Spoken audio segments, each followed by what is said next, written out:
Hello my YouTube family, welcome और welcome back to my YouTube channel mommy's pride. My name is Divya. और ये वाकई में एक प्राइड की बात होती है हर मदर के लिए कि जब वो एक बेटी को जन्म देती है, यानी एक बच्चे की माँ बनती है। लेकिन उसके बाद बहुत सारे चैलेंजेस लाइफ में आ जाते हैं जिन्हें फेस करना होता है, और उसमें से एक सबसे बड़ा चैलेंज जो होता है वो होता है अपने बेली फैट को कम करने का, क्योंकि आपकी फुल बॉडी का वेट गेन होता है। बट टाइम जैसे जैसे निकलता है, यानी कि 6 से 7 महीने के बाद आपका जो बॉडी वेट होता है वो तो रिड्यूस होने लगता है ऑटोमेटिकली। जैसे जैसे आप वर्कआउट करते हैं या फिर जैसे जैसे आप अपने डेली रूटीन को फॉलो करते हैं, आपकी जो बॉडी स्ट्रक्चर है वो तो पुरानी शेप में आ जाता है, लेकिन जो आपका बेली फैट होता है वो बहुत ज्यादा दिक्कत देता है। मतलब बहुत एकदम अटेंटिव रहता है कि नहीं, इतनी आसानी से मैं कम नहीं होऊंगा, और बेली फैट को कम करना काफी चैलेंजिंग हो जाता है। जिन मदर्स की नॉर्मल डिलीवरी होती है उनके लिए फिर भी थोड़ा सा इजी होता है, क्योंकि वो जल्दी चीजों को फॉलो कर सकती हैं, स्टार्ट कर सकती हैं। बट जिनकी सिजेरियन डिलीवरी होती है, ऑपरेशन होता है, उनके लिए 6 मंथ तक तो बिल्कुल भी पॉसिबल नहीं होता है कि वो कोई भी एक्सरसाइज करे या फिर कोई भी एरोबिक्स या कोई भी चीज को ऐसा फॉलो करें जिससे कि उनका बेली फैट रिड्यूस हो या फिर उनका वेट रिड्यूस हो। तो मैंने भी ऐसा ही किया था। बिल्कुल मिष्टी के होने के बाद 6 महीना नहीं, बल्कि मैं तो कहूंगी कि 8 महीने तक मैंने कुछ भी ऐसा ट्राई नहीं किया कि मेरा बेली फैट रिड्यूस हो जाए, मेरा खुद का वेट रिड्यूस हो जाए। इवन आप मेरे लास्ट वीडियो यानी कि स्टार्टिंग के वीडियोस देखेंगे तो आपको मेरे नेक पे भी काफी ज्यादा फैट मिलेगा और मेरी फेस पे भी काफी चबीनेस दिखेगी। लेकिन अभी स्टार्टिंग के वीडियोस, अगर आप मेरे लास्ट के वीडियोस पास्ट 4-5 वीडियोस देखेंगे तो आपको लगेगा कि हाँ, मेरा वेट रिड्यूस हुआ है। और बिहाइंड द रीजन यही है कि मिष्टी के जब वो 1 साल की हो गई उसके बाद मैंने ये इस चीज पर फोकस करना स्टार्ट किया कि नहीं, अब मुझे अपना बेली फैट रिड्यूस करना है और खुद का वेट भी थोड़ा रिड्यूस करना है। बिकॉज मैं बहुत फूडी हूँ, मतलब फूड लवर हूँ, तो मैं अपने खाने पे तो भाई देखिए बिल्कुल भी कंट्रोल नहीं कर सकती थी, लेकिन मैं डाइट भी नहीं कर सकती हूँ और मुझे अपना वेट भी रिड्यूस करना है। तो उसके लिए कुछ तो मुझे ट्रिक्स चाहिए ही थी, और वही ट्रिक मैं आज आपके साथ भी शेयर करने वाली हूँ कि ऐसी क्या होम रेमेडीज हैं, क्या होम ड्रिंक है, हेल्थ ड्रिंक है, जिसको ट्राई करके आप अपना वेट रिड्यूस कर सकते हैं, अपना स्पेशली बेली फैट रिड्यूस कर सकते हैं। ये पीछे के प्लान्स पे कुछ एडवर्टीजमेंट जो है ना उसको फोकस मत कीजिएगा, क्योंकि मम्मियाँ जो घर की होती हैं जो जहाँ चीज मौके पर मिल जाती है वो उसको मतलब रिसाइकिल करके रीयूज कर लेती है। वैसे ही मेरी मम्मी ने भी कर रखा है कुछ प्लान्स में।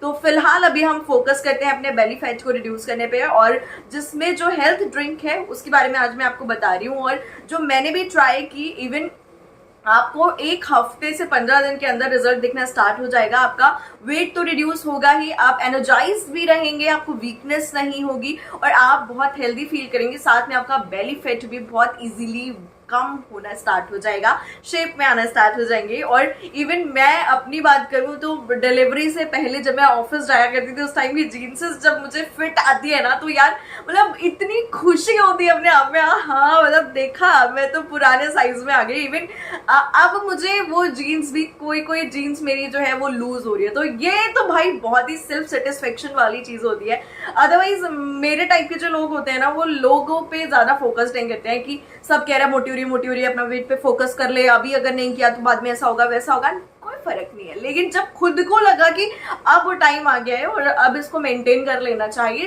तो मैंने इस ड्रिंक को पीना स्टार्ट किया और आज आपके साथ भी शेयर करी हूँ।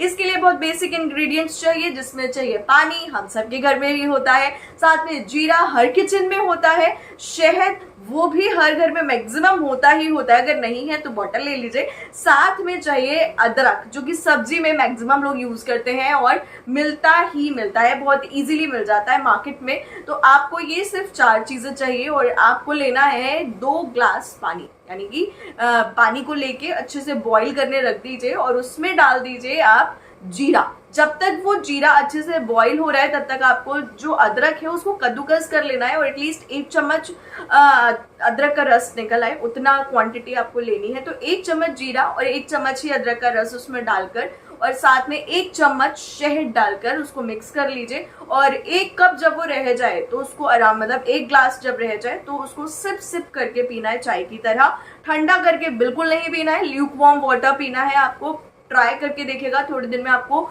चाय की जगह रिप्लेस कर देंगे आप मैं तो चाय नहीं पीती थी तो रिप्लेसमेंट मेरा नहीं हुआ, बट अगर आप मॉर्निंग में बेड टी के बाद चाय पीते हैं या फिर बेड टी पीते हैं तो आप इस ड्रिंक को ले सकते हैं, चाय से रिप्लेस कर सकते हैं। काफ़ी हेल्दी होती है। जो ब्रेस्ट फीड की मदर्स होती हैं, जीरा बट ऑब्वियस है उनके लिए बहुत हेल्दी होता है। जो नींबू है उसमें विटामिन सी की वजह से हमारी हेल्थ के लिए, हमारे फेस के लिए, ग्लो के लिए बहुत अच्छा है।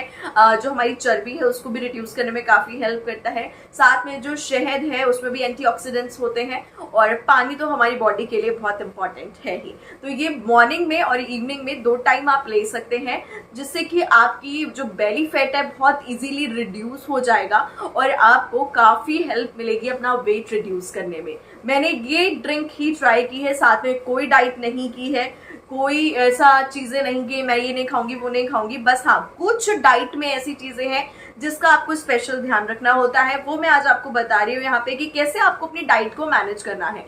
खाना कुछ भी नहीं छोड़ना है, क्योंकि आप एक बच्चे को भी टेक केयर कर रहे हैं, तो बट ऑब्वियस है आपकी बॉडी को भी हर चीज़ की ज़रूरत है, प्रोटीन्स की भी, कार्ब की भी, हर चीज़ की ज़रूरत है, बट उनको मैनेज करना है आपको। 2 प्रोटीन्स आप एक साथ मत लीजिए अपनी डाइट में, मतलब वंस इन अ टाइम। जैसे आप अगर लंच में दाल ले रहे हैं तो उसके साथ फिश को मत ऐड कीजिए, दोनों ही प्रोटीन्स हैं और हैवी प्रोटीन्स को डाइजेस्ट करने में बॉडी को प्रॉब्लम होती है, तो उससे आपका डाइजेशन में गड़बड़ हो सकती है। इसलिए 2 प्रोटीन्स एक साथ अपनी डाइट में कैरी मत कीजिए। दाल ले लीजिए या फिश ले लीजिए। ऐसे ही रात में अगर आप डिनर कर रहे हैं, ये बात हम सबको पता है कि हमें ब्रेकफास्ट को किंग बनाना चाहिए और डिनर बिल्कुल लाइट करना चाहिए, बट फिर भी कई बार हम फॉलो नहीं कर पाते हैं। तो अगर आप डिनर में नॉनवेज ले रहे हैं तो उसके साथ आपको कार्ब्स नहीं लेने हैं। इन द सेंस, अगर आप नॉनवेज में चिकन, मटन या फिर रेड मीट, तो मैं कहूँगी कि आप इग्नोर ही कीजिएगा, अवॉइड कीजिएगा। अगर आप फिश ले रहे हैं तो आप साथ में चपाती, ब्रेड्स या राइस मत लीजिएगा। आपको सिर्फ, आप स्टीम फिश खा सकती हैं, आप बॉइल्ड चिकन खा सकती हैं। इन सारी चीज़ों को अपनी डाइट में शामिल कीजिए। अगर आप वेजिटेरियन हैं तो आप टोफू ले सकती हैं, मशरूम ले सकती हैं, जो कि आपकी हेल्थ के लिए बहुत अच्छा है। तो इन सारी चीज़ों को थोड़ा सा अपनी डाइट में बस मैनेज करना है। अगर आप प्रोटीन्स ले रहे हैं तो 2 प्रोटीन्स एक साथ मत लीजिए। प्रोटीन डिनर टाइम में आप प्रोटीन कार्ब्स को एक साथ मत लीजिए। आपको अगर लाइट फूड लेना है, साथ में आप एक चीज़ को मैनेज करने की कोशिश कीजिए। आई अंडरस्टैंड कि बेड टाइम ऐसा होता है जब हम इतना थक जाते हैं, हमें लगता है फिर कि डिनर किया और फटाक से आप बेड पे चले जाएं, बट कोशिश कीजिए कि डिनर टाइम के और बेड टाइम के बीच में एटलीस्ट 2 घंटे का ब्रेक होना चाहिए। आप डिनर करने के बाद थोड़ा वॉक कर सकते हैं अपने हस्बैंड के साथ, अपना फैमिली टाइम स्पेंड कर सकते हैं, फिर बेड पे जाइए। एटलीस्ट 1.5 से 2 घंटे का गैप मेंटेन कीजिए। और पानी पीने की जहाँ तक बात रही, तो देखिए पानी हमारे लिए जितना इंपॉर्टेंट है, अगर हम उसे गलत तरह से यूज करते हैं तो वो हमें कभी कभी हार्म भी कर देता है। और साथ में हमारी बॉडी के लिए पानी ज़्यादा ज़रूरी इसलिए है क्योंकि जो हम खा रहे हैं जब वो ब्रेक डाउन होता है बॉडी में जाकर, तो वो हमारे सही पार्ट में, जिस जगह उस फूड की रिक्वायरमेंट है उसके जरिए आगे बढ़ाता है। तो पानी पीना तो ज़रूरी है, लेकिन खाना खाने से पहले पानी पीना है आपको, जो कि आपके पेट को थोड़ा बहुत फुल कर दे। और साथ में खाना खाने के टाइम पर आपको पानी नहीं पीना है। इन एनी केस कभी फंदा लग जाता है, कभी मिर्ची बहुत ज़्यादा लग गई या कुछ ऐसी सिचुएशन बन जाती है तो आप 1-2 सिप ले सकते हैं। अदरवाइज फुल्ली अवॉइड कीजिए खाना खाते के टाइम पानी पीना। एंड खाना खाने के बाद मैक्सिमम और मिनिमम टाइम बता रही हूँ, मैक्सिमम 2 आवर और मिनिमम आपको हाफ एन आवर तक तो पानी बिल्कुल नहीं पीना चाहिए। कोशिश कीजिए कि 1-1.5 घंटा निकाल ले, उसके बाद ही पानी पीजिए। तो ये आपकी बॉडी के लिए, आपके बेली फैट को रिड्यूस करने के लिए, आपकी बॉडी को फैट को रिड्यूस करने में काफ़ी हद तक आपकी हेल्प करेगा। 30 मिनट्स वॉक वेरी इंपॉर्टेंट है। आप कोशिश कीजिए मॉर्निंग इवनिंग दोनों टाइम पर ही कर लें, लेकिन अगर नहीं कर पाते हैं तो एटलीस्ट एक टाइम पर तो वॉक 30 मिनट्स कीजिए ही कीजिए। साथ में जब आप वॉक भी कर रहे हैं, जब आप पानी भी प्रॉपर पी रहे हैं, जब आप एक्सरसाइज भी कर रहे हैं थोड़ी बहुत, या फिर आप अपनी बॉडी को शेप आउट करने के लिए इस ड्रिंक को भी पी रहे हैं, तो आपका जो भी चर्बी है या आपका जो बेली फैट है वो मेल्ट होना तो स्टार्ट हो जाता है, बट उसको शेप में लाने के लिए, उसको फिगर मेंटेन करने के लिए आपको कुछ एक्सरसाइजेस, कुछ एरोबिक्स की जरूरत पड़ती है, जिसके लिए आप एक्सरसाइज शेप आउट्स की वीडियोस देख सकते हैं, या फिर आप यूट्यूब पे सर्च आउट कर सकते हैं कि हम क्या योगा करें जिससे मेरी बॉडी शेप में आ जाए। क्योंकि हमारा जो भी चर्बी है, जो भी फैट है, वो तो मेल्ट हो रहा है, लेकिन हम शेप नहीं दे पा रहे हैं। तो उसके लिए हमें कुछ एक्सरसाइज, कुछ एरोबिक्स की जरूरत है, जो कि आप करने के बाद बहुत इजीली अपने पुराने से भी अच्छे वाले शेप में आ सकते हैं। तो मैं इस ड्रिंक से तो काफी सेटिस्फाई हूँ, आप भी ट्राई करके देखिएगा।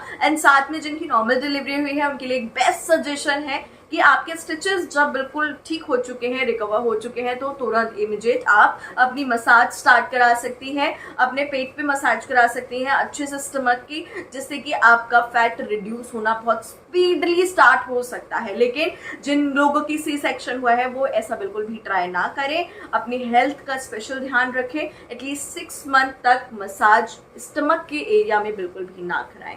टेक केयर, अपना ख्याल रखिए और बहुत स्पीड मत कीजिएगा कि नहीं अभी डिलीवरी और फटाक से मुझे तो बहुत जल्दी से पुराना शेप में आना है और अपना वेट रिड्यूस करना है, एकदम स्लिम ट्रिम होना है, ऐसे ट्राई मत कीजिएगा। अपने आप को टाइम दीजिएगा, अपनी बॉडी को टाइम दीजिएगा, पहले उसे रिकवर होने दीजिए, जो वेट ऑटोमेटिक रिड्यूस होता है उसको हो जाने दीजिए, उसके बाद ट्राई कीजिए। एटलीस्ट 6 से 8 महीने खुद को दीजिए, अगर आपका भी सी सेक्शन हुआ है उसके बाद ट्राई कीजिए और खुश रहिए, आबाद रहिए। और मैं चलती हूँ, नेक्स्ट वीडियो में मुलाकात होगी। Bye bye, take care, love you all. Channel को नहीं किया सब्सक्राइब तो कर लीजिए फटाक से। And yes, like comment share करना मत भूलना।